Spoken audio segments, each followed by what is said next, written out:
Maybe John Cena ஒரு forest Hollywood ஆக்டராக இருக்கலாம். அவர்கிட்ட இருக்க காசை கணக்கு போட்டால் ஒரு மிடில் கிளாஸ் ஃபேமிலி கிட்ட இருக்க காசு மட்டும்தான் இருக்கும். அவர் ட்ரெஸ்ஸிங் சென்ஸ் பார்த்தீங்கன்னா ஒரு செக்யூரிட்டி கார்டு போடுற ட்ரெஸ் மாதிரி தான் இருக்கும். அவருக்குன்னு ஒரு பெரிய அப்பார்ட்மெண்ட்டோ இல்லை பீச் ஹவுஸோ இல்லை. அண்ட் அவர்கிட்ட world richest car like Mercedes Benz இல்லை ஆடியோ எதுவுமே இல்லை.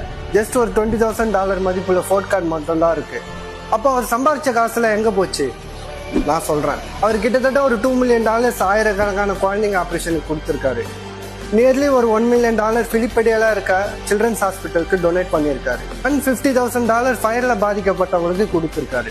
நீங்கள் நினைக்கிற மாதிரி அவர்கிட்ட அவ்வளோ காசும் இல்லை. காசு இல்லைனாலும் அவருக்கு அதை பற்றி கவலையும் இல்லை. அவர் ஒரு ஸ்டேஜ் சொல்லியிருக்காரு, அடுத்தவங்க வாழ்க்கையில் விளக்கேற்றினா நம்ம வாழ்க்கை தன்னால் பிரகாசிக்குமா. ஸோ இந்த மாதிரி மனசு யாருக்கும் வராது. நம்ம இவரை பார்த்து கற்றுக்க வேண்டிய விஷயம் நிறைய இருக்குது. Love you. பீஸ்.